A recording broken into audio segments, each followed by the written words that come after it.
Podcast के through मैं आपको आपके व्यूअर्स को ये बात बता रही हूँ जी। कि लोगों को जनरली नहीं पता होता है, वो हाँ। सोचते हैं हमारे पास सिर्फ एक माइंड है। नहीं, हमारा गट हमारा सेकंड माइंड है। ओके। राइट, अब मैं कैसे होता है मैं आपको जी बताती हूँ। प्लीज।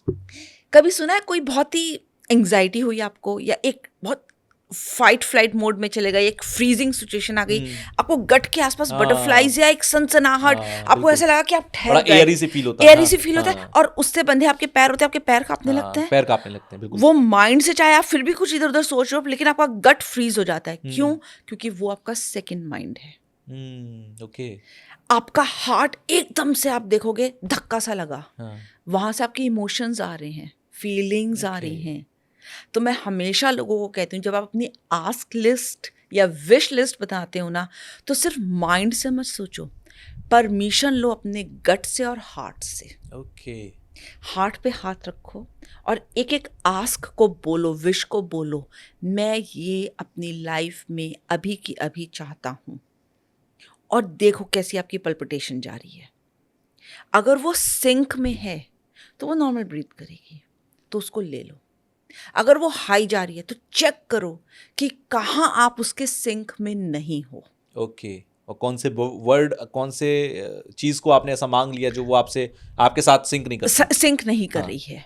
राइट, जैसे मैं आपको एक लेडी का बताई थी, ओके। उससे जब मैंने बात करनी शुरू की तो उसने कहा रिस्पेक्ट को तो मैं छोड़ ही नहीं सकती। मैंने उसको ये एक्सरसाइज कराई, उसका हार्ट इतनी फ्लॉलेसली और आराम से जा रहा था ना, बात मतलब उस सिंक में था, फ्लो कर रहा था, कि बिल्कुल मैं समझ गई कि भाई ये इसके लिए डू और डाई कंडीशन है। Okay. ये उसके बिना नहीं रह सकती। रिस्पेक्ट तो उसे चाहिए ही चाहिए।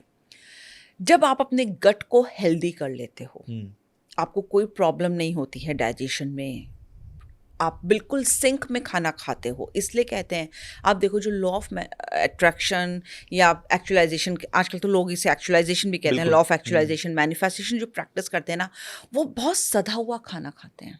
वो एक बहुत डिसिप्लिन लाइफ लीड करते हैं। Okay. क्यों करते हैं? वो या तो सनराइज के टाइम पे उठ जाएंगे। एग्जैक्टली, बहुत ही उनका डिसिप्लिन्ड लाइफ स्टाइल रहता है। लाइफ स्टाइल होता है। देखो एक बात ना, मैं यहाँ पे एक स्पिरिचुअलिटी का एंगल लाती हूँ। बहुत लोग होते हैं जो कुंडली के हिसाब से मांगते हैं, कि एस्ट्रोलॉजिकली हम देखते हैं कि हमारा चार्ट में ये है, क्या हमें ये मिल सकता है या ये मिल सकता है।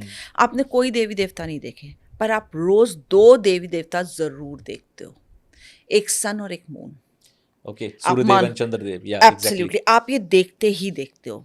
अब कुछ लोग इससे हो सकता है ना मेरी बात से माने, पर ये फैक्ट नहीं, है। ये प्रत्यक्ष देव है। और ये देव है। सनातन संस्कृति में तो ये कहते हैं कि 5 देव पूजा जो है उसमें सूर्य तो मस्ट है, कि 5 देवों की पूजा हर मंदिर में होनी चाहिए। होनी That is, चाहिए। सूर्य उनमें से एक है ना? एग्जैक्टली। अच्छा, आपने फुल मून मेडिटेशन सुनी होगी। हाँ।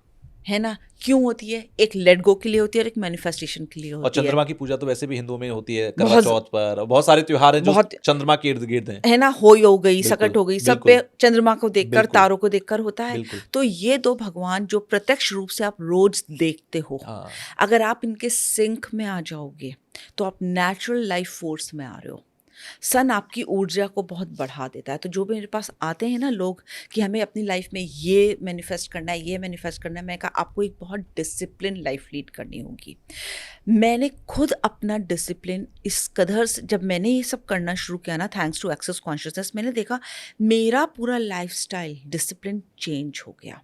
मैं सन क्लॉक के साथ उठने लगी, एंड नो मैटर नाउ, अब चाहे कुछ भी हो, otherwise I was a night person, parties and all that, सब मेरा खत्म होता चला गया।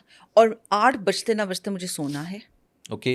राइट, एंड कभी कभी हो जाती है लेट, 9 साढ़े 9 बज गया, अदरवाइज उससे ज़्यादा तो मैं जाग ही नहीं सकती हूँ। उसके बाद and 5:30 I wake up, and कई बार मैं 4 बजे भी उठती हूँ, मेरी आँख खुल जाती है। ये बिगेस्ट मुझे लगता है चैलेंज रहता है हर लोगों इंसान की के लाइफ साथ। में। एग्जैक्टली। हाँ, लेकिन लॉ ऑफ मैनिफेस्टेशन जो लोग सोचते हैं ना कि बस हमने मांगा और हमें मिल जाए, हाँ। ऐसा नहीं होता है। एफर्ट्स करने पड़ेंगे, एफर्ट्स करने पड़ते हैं। राइट, देखो मैंने आपको फिर कहा, अगर आपके कुछ गोल्स हैं, छोटे मोटे गोल्स आप अचीव कर लोगे with vision board, with visualisation, with affirmation, with positive thinking, and ये सब आप कर लोगे। लेकिन कभी आपने सोचा है हर एक को क्यों नहीं मिलता? हर एक कोई इसमें क्या सक्सेसफुल हो जाता है? नहीं होता है। बिल्कुल नहीं होता। For a very simple reason, क्योंकि वो जो उनके जो बड़े गोल्स होते हैं ना, उसके लिए उन्हें ड्रास्टिक चेंज करना पड़ता है अपने अंदर। और उन्हें उस लाइफस्टाइल को मेंटेन करना पड़ता है। ये नहीं है कि आपने आज कर लिया तो ये आज अभी आज के अभी पूरा हो जाएगा, ओके ऐसा नहीं है। उसमें मैं बहुत इंपॉर्टेंट एक बात कहती हूँ, जी आपके वर्ड्स बहुत मैटर करते हैं तुषार। ओके कि आप क्या बोल रहे हो क्या एफर्मेशन बोल करते रहे टाइम या हो? फिर मैनिफेस्ट करते टाइम। आप मुझसे कम से कम 2-3 फीट हाँ, की 3 दूरी पे फीट की दूरी पे तो बैठूंगा होंगे आप मुझसे, बिल्कुल या उससे ज़्यादा भी हो सकते जी हो, राइट? मैक्सिमम मैं अगर 4 सोचूं to 5 4 5 फीट फीट में हो, मैक्स टू मैक्स हाँ आज अगर मैं कुछ बोल रही हूँ आपको, जी तो आप बाद में सुनोगे। 6 इंच पे जो मेरा कान है वो सबसे पहले सबसे सुन रहा पहले है। सुनेगा बिल्कुल तो कौन सुन रहा है? मैं सुन रही हूँ, जी उसके बाद आप सुन रहे हो। तो जो लॉ ऑफ मैनिफेस्टेशन होता है ना, वो सबसे पहले ये बताता है भाई तुम अपनी एनर्जी पॉजिटिव करो। और हम कैसे पॉजिटिव करते हैं? बोलने से। हमारे वर्ड्स बहुत पावरफुल होते हैं। आपने सुना होगा, कई लोग बोलते हैं मैं जो बोलता हूँ वो मिल जाता है, या मैं बोलता भी नहीं हूँ, बस सोच लिया काश ये मेरे पास होता, बिल्कुल और वो हो जाता है। Tushar, why to go again? मेरे घर में आज से कुछ करीब 5-5.5 साल पहले, 6 साल पहले ये डिस्कशन हो रहा था कि अब हमारी फैमिली ग्रो कर रही है तो we have to move in a bigger house, okay right? मैं कहा ठीक है, बच्चे बात कर रहे हैं अपने पापा से, कर लो, okay. I was very contented, very happy in my 3 BHK house Noida के। ओके बहुत अच्छा लगता था मुझे अपना वो घर। मेरे कोई एक्सपेक्टेशंस भी नहीं थी, कुछ हो या नहीं हो, थैंक्स टू एक्सेस कॉन्शियसनेस। लेकिन फिर उसके बाद जब हमने देखना शुरू किया, हमारा एक माइंड में कॉन्स्टेंट था मनी को ओके लेकर। तो हमारे जब प्रॉपर्टी डीलर ने हमें दिखाया घर, तो that was out of budget. And I thought कि पता नहीं क्यों लेकर आ गया है इतनी पॉश सोसाइटी में, इतने हैवी घर में, मैं तो ले ही नहीं सकती, अफोर्ड ही नहीं हाँ कर सकती। Now this is turning in my mind. मैंने सोचा भी नहीं था, but then something went and I could purchase that house. And then lately I realized कि how manifestation works. I was very much in the present moment. I was very much grateful for everything I was having in that moment. Okay And universe was so happy कि उसने मुझे बड़ा दे दिया।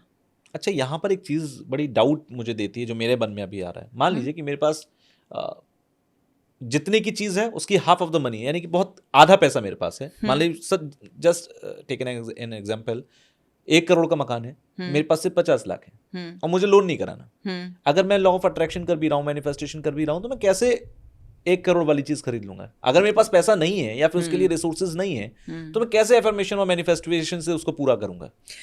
तो शायद आपको एक बात बताऊं, कई बार यूनिवर्स इतना कंस्पायर करती है, जैसे अभी मैंने आपको अपने पेंट हाउस के बारे में जी बताया, जो प्राइस ओनर ने कोट किया था, ओके मेरे हस्बैंड ने ऐसे कहा कि अच्छा चलो देख लेते हैं। जो कोट उसने किया, यूनिवर्स ऐसे कंस्पायर करता है कि जब उसे आपको कुछ देना होता है और आप बहुत ज़्यादा ग्रेटफुलनेस की एनर्जी में होते हो और खोल देते हो दरवाजे कि यूनिवर्स तू देख ले, अगर ये मुझे मेरे लिए अच्छा हो तो मुझे दे देना, वो प्राइस कम कर देता है। मेरे प्राइस ही कम हो गए थे, और आपने ऐसा ओके बहुत सुना होगा लोगों से कहते हुए कि पता नहीं लेकिन बहुत कम प्राइस में मिल गया। हाँ ये मेरे बहुत सारे पार्टिसिपेंट्स ने मुझे बताया, मेरे से फाउंडेशन क्लास इसे आम करने के लैंग्वेज बाद में कहते हैं कि मौके की चीज मिल गई। मौके की चीज़ मिल हाँ गई। अपार्ट फ्रॉम दैट, जब से मेरी शादी हुई थी, I have been living in a rented house, क्योंकि ओके हमारी मार्केटिंग, मेरे हस्बैंड की मार्केटिंग की जॉब थी, तो हम लोग बहुत ठीक है ट्रैवल करते थे। Okay I was very happy, क्योंकि जहाँ भी गए बहुत अच्छे घर मिल गए, खुले घर मिल गए, दिमाग में कभी आया ही नहीं। हम बॉम्बे जब शिफ्ट हुए तो my sister came and she said कैसा घर है ना ये and all that. She started saying Edna, I was so much in gratitude and I was so happy उस ओपन घर से, कि मैंने अपनी सिस्टर से कहा कि भगवान जिस हाल में रखे ना उसमें बहुत खुश रहना चाहिए, शिकायतें नहीं करनी चाहिए उससे। And when I was saying that, मैं अंदर से ना एक एक मॉलिक्यूल मेरा ग्रेटफुलनेस में था कि मैं बॉम्बे शिफ्ट हो गई, क्योंकि कभी ओके मेरा ड्रीम था कि मैं बॉम्बे में रहूं। मेरा बेटा इतने अच्छे स्कूल, एपीजे स्कूल में इनरोल हो गया, वहाँ जा रहा है ओके हैं, and I am expecting again. बिल्कुल एंड मेरे हस्बैंड को रीजनल मैनेजर की जॉब मिल गई। I was very happy and very contented.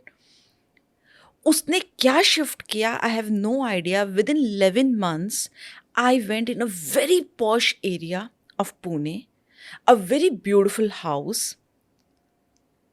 So gratitude लोग रखते नहीं हैं, उन्हें ये सोचता है बस आज हो गया और बस अभी मिल जाए। ओके सो लोग कहते हैं आस्क, बिलीव एंड रिसीव। बिल्कुल मैनिफेस्टेशन में ये 3 चीज़ें बोली जी जाती हैं। आई बिल्कुल ऑलवेज से प्लीज आस्क, अपनी क्लैरिटी के साथ रखो आपको क्या चाहिए।